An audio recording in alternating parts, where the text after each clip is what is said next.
Salut la compagnie, c'est Jules Melon et aujourd'hui dans Rapport Ciné Critique, je ne suis pas seul puisque j'ai un invité spécial, l'ami Nico Ciné. Comment vas-tu?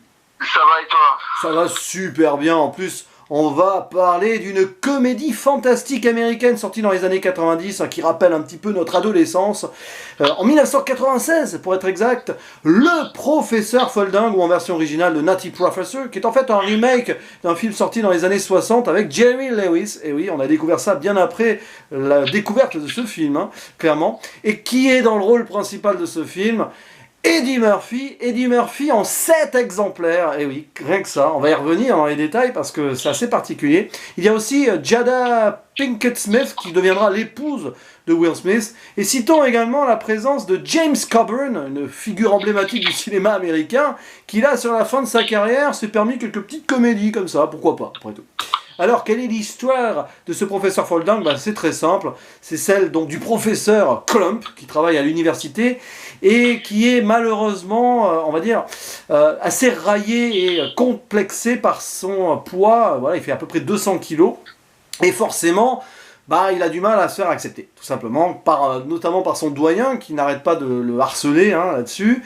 Et puis un beau jour, grâce à ses découvertes scientifiques, puisqu'il travaille sur la modification de l'ADN ou un truc comme ça pour faire maigrir les gens, voilà, il se rend compte que ça fonctionne sur des hamsters. On va y revenir aussi, les hamsters, parce que le début du film insiste bien là-dessus. Et alors, un beau jour, parce qu'il en a ras-le-bol, il tombe amoureux d'une jeune femme qui va devenir sa collègue, et pour la séduire, il décide de devenir quelqu'un d'autre, la version mince et sûre de lui-même, un certain Buddy Love, et donc on va voir pas Jim Carrey du tout, Eddie Murphy. Tiens, c'est marrant, je pense à Jim Carrey, parce qu'on va y revenir là. Eddie Murphy va devenir lui-même l'acteur que l'on connaît dans le flic de Beverly Hills et tout, pour séduire donc celle qu'il aime, sauf que malheureusement, en étant cette personne-là, il est un petit peu foufou. Et, petite précision, avant de demander à notre ami Nico ce qu'il a pensé de ce film, il est réalisé par Tom Shadyac, ce film, qui justement a réalisé beaucoup de films avec mes acteurs préférés, notamment Jim Carrey, puisqu'il a fait Menteur, Ace Ventura, Bruce le Puissant, et même un film avec Robin Williams, Dr. Adams. Donc quand même, voilà un réalisateur qui, sans que je le sache vraiment, a un petit peu bercé mon adolescence. Mais toi, mon cher ami Nico Ciné, que penses-tu de ce professeur Folding avec Eddie Murphy? Personnellement, moi, c'est un film que j'aime beaucoup parce qu'il me fait beaucoup rire. Ouais. Je trouve qu'il y a une morale assez intéressante qui serait beaucoup décriée à l'heure d'aujourd'hui. En termes de réalisation, c'est classique, mais il y a quelques passages qui sont bien faits, notamment avec des effets spéciaux qui sont plutôt bons, dont une séquence vers la fin du film qui est à la fois drôle, mais qui pourrait effrayer un peu plus les plus jeunes. Exact. Mais voilà, l'humour passe bien. Eddie Murphy qui en fait des caisses. Mais moi, j'adore Eddie Murphy personnellement. Ouais. Et quand tu vois Eddie Murphy en faire des caisses, c'est drôle. Et surtout que voilà, moi je l'ai revu en VF. Oui, je l'ai revu en VF. Ne me tapez pas dessus. Et surtout que le doubleur d'Eddie Murphy est très très bon. Et ça me fait toujours éclaté, même la semaine dernière quand je l'ai revu, je t'ai envoyé quelques séquences via Messenger et rien que là, voilà, c'est un très bon film, certes, je peux comprendre que certains détestent, mais je trouve qu'il y a vachement pire. Après, le film sorti aujourd'hui, ça ferait entièrement scandale. Ouais. C'est un film qui était très bien pour son époque, mais même à l'heure d'aujourd'hui, même si le film est vieux, je suis pas sûr qu'il serait bien apprécié. Ouais, je vois ce que tu veux dire. Alors, c'est intéressant parce que le regarder, plus de 20 ans après, moi je l'ai découvert sur Canal+, je vais avoir 16 ans, vers 98. Et oui, c'est un film que tu adores quand tu regardes ça ado. Avec le recul, tu vois les défauts, mais la nostalgie reste et le message aussi.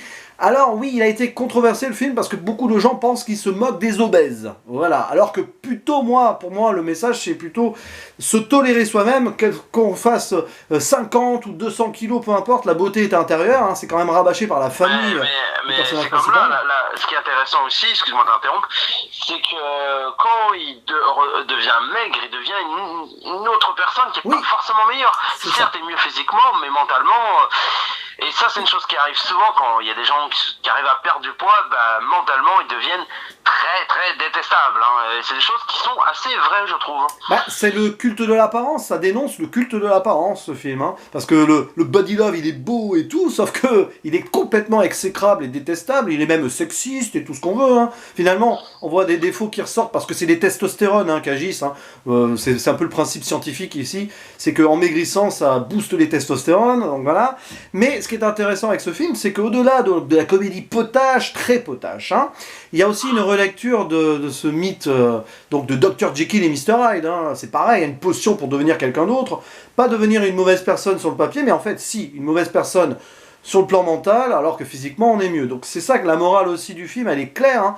Restons ce que nous sommes, acceptons ce qu'on est, que ce soit à l'extérieur ou à l'intérieur, et ça fait de nous des bonnes personnes. Finalement, c'est un film très moraliste à l'américaine. Au début, Sherman, il se déteste pas vraiment au début, non, hein, quand tu non. regardes. C'est quand il tombe amoureux, parce qu'il est tombé amoureux pour la première fois, grosso modo, bah là, il sent qu'il n'est pas à la hauteur. Et pourtant, on voit à côté quelqu'un qui est très intelligent. Et d'ailleurs, c'est terrible, parce qu'il a beau être très intelligent, il est raillé par ce terrible personnage du doyen, là, joué d'ailleurs par Larry Miller, bon là, lui, il fait de la grossophobie, clairement, hein, le monsieur. Détestable, hein, personnage qui pense qu'au pognon et tout. Ah oui, c'est un peu comme ça les doyens. Hein. On va prendre l'exemple dans Daria, la doyenne, qui est très attirée sur le pognon, ils sont comme ça. Oui, la proviseure du lycée, qui pareil, c'est vrai que c'est marrant parce que souvent ces directeurs d'école ou de lycée ou d'université sont mis sous le spectre de l'argent parce qu'aux États-Unis tout est privatisé à ce niveau-là pratiquement. Enfin, du moins l'argent est beaucoup plus présent que dans notre système éducatif à nous, donc c'est pas étonnant. Et donc cette lecture scientifique, avec, tu l'as dit, des effets spéciaux qui sont bien faits, donc sur les transformations hein, du professeur Klump en Body Love, mais aussi sur le maquillage. Il y a des scènes de folie, à un moment, il y a 2 scènes de repas, où il y a Eddie Murphy partout, et il y a le montage et tout, c'est super bien fait. C'est super bien fait, mais après c'était fait dans beaucoup de films. Hein, et je me suis toujours posé la question, comment c'est fait, parce que faut savoir réussir à faire déjà le mec qui est tout seul, mais pour ensuite connecter tout ça au niveau du montage, c'est super bien fait pour l'époque. Hein. Alors, après, c'est une chose qui arrive très souvent, quoi. Bah, je pense que sur les plans de loin, à mon avis, c'est d'autres acteurs qui sont maquillés, mais sinon on les voit toujours 2 par 2, donc il y a un split screen au milieu, je pense, tout bêtement. Hein. Mais bon, il y a des personnages de la famille, ils sont géniaux. D'ailleurs, après, ils ont voulu faire une suite, alors je l'ai pas vu cette suite, hein, où ils ont voulu développer des personnages, mais apparemment c'est un foirage total, mais parce que ce film a eu un succès quand même à l'époque, donc il y a eu une suite. Mais alors Eddie Murphy, c'est du Eddie Murphy Show, hein, ce film, hein, c'est sûr. C'est un film qui est fait pour lui. Il est très bon. C'est un des meilleurs rôles d'Eddie Murphy pour moi. Je sais, hein, on va me dire, le flic de Beverly Hills, tout ça. Oui, mais là, je trouve qu'il est excellent. Bien sûr que c'est très cliché à certains moments. Quand il est Body Love, alors c'est de l'excentricité à mort. D'ailleurs, on voit. Mais c'est très drôle, c'est très drôle. On voit le réalisateur, il aime bien. Rien que ses répliques, la scène du club Scream, quand il y a le punchline entre le comique de service et lui, mais cette scène qui font faire des répliques un peu le truc d'adolescent, ta mère est tellement bon, c'est un truc qu'on sait à tout, hein. C'est clairement ça, ta mère est tellement grosse. C'est tellement drôle, ça fonctionne. Ouais. Mais c'est ça, et puis en plus le côté excentrique de ces scènes, on le voit hein, dans le travail de Tom Shadyac, hein, dans Menteur, et des scènes de folie et tout. Il lâche. En fait, c'est un réalisateur qui était bon pour ses acteurs. Il les laissait évoluer. Hein, Jim Carrey ou Eddie Murphy, je pense qu'ils se sont donné, ils se sont donnés à cœur joie avec ce réal. Et puis alors, le côté comédie potache, il faut quand même l'avouer qu'avec le recul, c'est des blagues de paix, de rond. Ça par contre j'ai un peu de mal. Enfin, ça faisait plus rire gamin, bon. Ouais, là c'est lourd. C'est lourd. Mais bon, au début c'est drôle, mais après à la longue, surtout lors du 2e repas, lorsque Carla il a invité, ah non, par contre là c'est détestable. Par contre la grand-mère qui raconte ses histoires de fesses, j'avoue que ça me fait un peu rire quand même. Et d'ailleurs ça me fait marrer parce qu'à la fin dans le générique t'as le bêtisier. J'adore les génériques avec des bêtisiers. D'ailleurs, dans Menteur, il y en avait un aussi. Je pense que Tom Shadyac, il aimait ça. Mais c'est génial où il y a Eddie Murphy qui joue la grand-mère, qui enlève sa perruque. Allez, viens te battre. C'est génial. Mais c'est une comédie décomplexée. Alors évidemment, avec les défauts qui vont avec. Pipi, caca, prout, les hamsters du début, bon, c'est très porté. Ce film est très porté sur le sexe, hein, quand même, hein, parce que les hamsters au début, il y a... Mais même, et puis j'adore cette séquence où tous les hamsters, tout le monde est en panique en voyant des hamsters. Mais alors oui, il y a des... Alors, c'est génial. C'était je sais pas, des gros monstres de foire, mais c'est tellement drôle. En plus, la musique Mais qui oui. est à la fois loufoque, mais ça passe tellement bien. Ah, mais la musique de David Newman, d'ailleurs, je me demande s'il est en lien avec Thomas. Oui, c'est le frère de Thomas Newman, ça m'étonne pas. Mais avec les hamsters, oui, il y a des hommages aux films catastrophes, aux films de monstres. Il y a ces trucs de hamsters au début, puis à un moment, il y a un rêve du professeur où il se voit en King Kong. Il y a une référence à King Kong. Il déambule en monstre, où il pète et tout explose. C'est Hiroshima, c'est n'importe quoi ce film, c'est n'importe quoi, mais c'est ça qui est bien, c'est décomplexé. Alors, C'est le genre de film, en fait, le réalisateur il dit, ok, mon truc qui est con, c'est n'importe quoi, mais il l'assume. Et une fois de plus, je me répète, je l'ai souvent dit, je préfère un film de ce style-là qui est con, certes parfois un peu lourd dans son truc, mais qui s'assume. Parce qu'un film qui s'assume, même s'il y a des défauts, il n'y a rien de plus audacieux pour ma part d'un réalisateur que certains réalisateurs, je ne dirais pas non pour cette fois-ci, qui veut se la jouer sérieux, ou alors son film est con, et après dit non, mon film est sérieux. Oui, c'est ça, oui.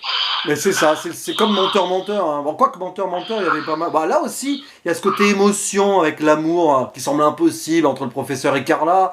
Mais elle d'ailleurs, c'est touchant parce que voilà, une femme intéressante, un personnage féminin intéressant qui va pas juger le personnage donc du professeur sur son physique, au contraire, elle a une certaine attention envers lui. Alors, est-ce que c'est de l'amour ou juste de l'amitié parce qu'elle est fan de lui? Ou de la pitié. Ou de la pitié. Ah, je ne vois pas de la pitié en elle, cependant. Mais... Non, mais bon, certains pourraient croire ça. Mais bah oui, parce faut savoir que ce film a été détesté par certains, bon, au-delà du côté potache, mais parce que on se moque des gros. Non, parce qu'il y a une histoire derrière. Moi je trouve ça très intéressant parce que on le voit aujourd'hui, avec les applications de rencontre, c'est encore pire. Dès que t'as un petit peu de poids, on va regarder tout de suite le mec beau gosse, forcément voir s'il est plus con que d'autres. C'est une réalité. Ouais, c'est ça qui est terrible. Ce qui est triste, hein, souvent, les gens qui sont pas forcément super physiquement, qui sont pas des canons, ils ont plus un côté attachant et plus généreux. Et souvent, je parle aussi bien pour les filles et les garçons, bien entendu. Souvent, les belles filles sont un peu, excusez-moi du terme, mais des pétasses. Et alors, les filles moins belles, entre guillemets, elles ont plus à offrir au niveau cœur. Et pareil chez les mecs, en général, les beaux gosses, c'est les premiers à avoir trompé les meufs, ou les mecs, etc. Et, tout. Et c'est un peu une triste réalité. Quand tu regardes le film, justement, quand tu vois le mec qui veut se taper, donc Carla, et après, finalement, il veut se taper trois nanas, il joue sur sa beau gosse attitude. Ouais, c'est vrai. Puis, il y a des références dans le film, on l'a dit, King Kong, bon, voilà. Il y a aussi Rocky, à un moment, on voit que... T'as le professeur qui veut se remettre en forme et tout, et puis il monte des escaliers. Bon, c'est une scène totalement irréaliste. Hein. Le gars il est censé faire 200 kilos, on est d'accord? Et il va te monter les escaliers en mode Rocky sans problème. Bon, il y a des trucs, on voit qu'on est à la limite du burlesque hein, par moment. Oui, mais bon, moi personnellement, il y a beaucoup de défauts, mais je trouve personnellement ça passe super bien pour moi. Oui, puis ça s'assume. Voilà, c'est une comédie qui s'assume, alors de A à Z. Bien sûr, il y a des moments un peu pompeux et potaches, mais ça se passe. Les dialogues sont très bons, hein, franchement, au-delà des blagues. Quand Buddy Love il lance des punchlines, par exemple, à l'assistant du professeur, il dit tiens, t'as rendez-vous avec le lino pour moi. Ça, c'est des détails, quoi. Hamster Boy. Hein. Non, mais j'aime bien, c'est que quand le mec le riche là, pour qu'il va donner l'argent au doyen, Buddy Love parle quand il compare les femmes pas par les grosses et les mecs, mais même là il te sort des trucs, mais c'est chaud, ça passerait plus aujourd'hui hein. Ça, tu peux... Oui, mais c'est chaud, mais en fait c'est dit mais merde, le mec non mais c'est un connard, et en fait celui qui va donner le pognon, il le kiffe. C'est ça, les connards vont bien ensemble, hein. C'est ça le message du film.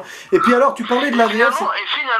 Finalement, celui qui va donner le pognon, c'est pas forcément le plus connard pour parler au doyen. Hein, le doyen qui retourne sa veste à plusieurs reprises. Ouais, mais ça oui. Lui il pense qu'à faire fructifier son business. Et ce qui est terrible, ce qui est très bien, c'est la VF. Alors moi je l'ai vu une fois en VO, hein, mais sinon c'est que de la VF ça, parce que c'est dans ma tête. Tu l'as revu en VF ou en VO là je l'ai revu en VF pour le souvenir. D'accord. Mais quand je l'avais vu en VO, c'était très bon, hein. Eddie Murphy est extraordinaire. Mais là, la voix française d'Eddie Murphy, hein, paix à son âme, hein, Medondo qui nous a quittés il y a pas longtemps, il fait son show aussi. Voilà. Mais il s'éclate, tu sens qu'il est heureux de s'éclater. Il y a qu'à voir dans Shrek, pareil, il s'éclate énormément. Personnellement, je trouve que c'est un des meilleurs doubleurs qu'on avait. Ouais. On en a très beau et tout, mais pour moi c'est un des meilleurs parce que il sait jouer avec Eddie Murphy. Et si j'ai pas de bêtises, il me semble que l'acteur et le doubleur se sont déjà rencontrés, justement, et ça c'est une très bonne chose parce que c'est contrairement au doublage, la plupart c'est rare que les acteurs rencontrent les doubleurs ou inversement. Et on ressent moins le personnage, contrairement, on va prendre l'exemple aussi, parce que j'ai parlé de Shrek, Alain Chabat qui avait rencontré Mike Myers par exemple. Mais bref. Et puis d'ailleurs, petite anecdote. Même si c'est pas son doubleur officiel, hein, bien entendu. Petite anecdote incroyable, tu sais, le gars qui joue le comique là, donc joué par Dave Chappelle, hein, qui était un comique connu aussi, et ben la VF c'est Stan dans South Park. Voilà. Oui, j'avais reconnu, oui. À un moment, on dirait du South Park, c'est ça, c'est un peu l'idée quoi. Mais ouais, non mais franchement. Non, franchement, ça m'embête un peu de voir que les gens qui n'aiment pas voient juste que le côté moquerie, alors que ce n'est pas le but, surtout qu'on voit comment la fin se termine, il y a une bonne morale. Après, je sais pas si on peut en parler, si on peut faire une zone spoiler, je pense pas. Non, de toute façon, voilà, on sait à peu près, c'est assez balisé comme film, mais oui, il y a une bonne morale finale. Mais ce qui est intéressant, c'est, tu vois, c'est comme la semaine dernière, j'ai revu Marie à tout prix. Pareil, ce film a été critiqué pour être sexiste, alors que pour moi, justement, on utilise des bases stéréotypes sexistes et tout pour s'en moquer. Ben là, c'est pareil. On voit des gens qui sont grossophobes et tout, et on utilise ça pour contrer le truc et passer un bon message derrière. Évidemment qu'il faut qu'il y ait ces clichés-là pour les dénoncer aussi. Contrairement à certains films qu'on fait aujourd'hui, on se sert des clichés pour se moquer, alors que là, on prend les clichés pour jouer avec, pour en faire quelque chose. Voilà. C'est deux choses différentes. Et moi, c'est toujours dit, c'est que chose que j'ai dit aujourd'hui, on va prendre par exemple à bras ouverts. Oui, je sais, je vais me faire pas aimer par certains avec ce que je veux dire. C'est un film qui prend des clichés pour se moquer, alors que là, dans Professeur Von Dingue, il prend les clichés pour se moquer des clichés. Oui, voilà. C'est deux choses différentes. Exactement. Et on en avait plein des comédies de l'époque, hein, comme ça. Aujourd'hui, c'est moins subtil. Peut-être que on a plus de mal avec le second, le troisième degré. Il faut. Bon, enfin. Aussi, puis après, malheureusement, avec tous les assos aujourd'hui, c'est plus compliqué. C'est vrai. Bon, on va conclure. Alors, ton avis, ta note avec le recul comme ça. C'est pas facile de noter un tel film, hein, c'est sûr. Hein. Alors moi, je vais mettre un très beau 7 sur 10, hein, parce que c'est un film qui me fait. Ça faisait longtemps que je l'avais pas vu, hein. Ça faisait plusieurs années, peut-être presque 10 ans que je l'avais pas revu, mais je me dis, vu qu'on en a parlé la semaine dernière avec Dr. Dolittle et tout, je me dis, faut qu'on le refasse. Donc, c'est un film qui est très drôle, qui a une morale assez intéressante, qui parfois peut être un peu lourd, mais Eddie Murphy qui est formidable dans tous les rôles qu'il est, même quand il fait le rôle de la mère, ça me fait. Mais t'as vu et puis il fait le rôle du prof de gym aussi, où il est blanc, c'est du whitewashing, enfin pas du whitewashing, du whiteface, alors que justement à l'époque à Hollywood on faisait du blackface, c'est d'ailleurs les acteurs blancs qu'on peignait en noir pour qu'ils jouent des noirs, parce que voilà, là c'est l'inverse, c'est drôle, quand on y pense. Il y a peut-être une critique. Ça passe super bien, donc voilà. Après, pour les plus jeunes, pas sûr qu'ils aiment, mais il faut laisser sa chance à ce genre de film, parce que après, il faut prendre le contexte que ça se passe dans les années 90, c'est le genre de comédie qu'on aime bien voir à l'époque, hein, mais voilà, moi je dis, aux plus jeunes, s'ils sont tentés, pourquoi pas, mais se mettre un peu dans la tête que c'est l'humour 90, donc je peux comprendre que les gens n'aiment pas. Après, ceux qui n'aiment pas, c'est dommage, parce que ça va plus loin que l'humour potache, lourd, voilà. Et toi, mon cher ami? Pareil, hein, je vais aller sur un 7 sur 10, c'est-à-dire que beaucoup de nostalgie derrière, je vois les défauts, clairement, mais là, j'ai envie de dire au diable une certaine objectivité, hein. Enfin, il y a toujours cette petite objectivité-là, mais bon, c'est des souvenirs, c'est une comédie divertissante, potage, qui va au fond des choses, qui se lâche. Même si c'est des défauts, mais pour moi, il y en a pas beaucoup, c'est juste que moi un film, le but d'un film c'est passer un bon moment, et je passe devant un très bon moment, et puis quand il y a les acteurs qui sont bons, la musique est bon, la mise en scène qui est certes classique mais qui apporte des choses, quand les effets spéciaux qui sont bien faits, mais pour moi ça mérite une bonne note. Oui, c'est vrai, c'est pour le coup, voilà, un bon 7 sur 10, c'est une très bonne comédie des années 90. Voilà, dans la lignée des menteurs, tout ça, du même réalisateur, décidément, je pense que vous êtes au courant maintenant.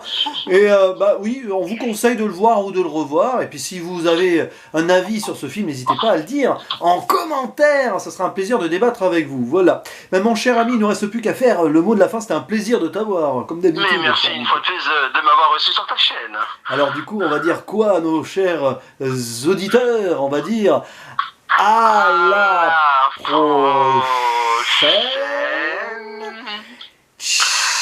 Ciao. Oh là là Oh là là.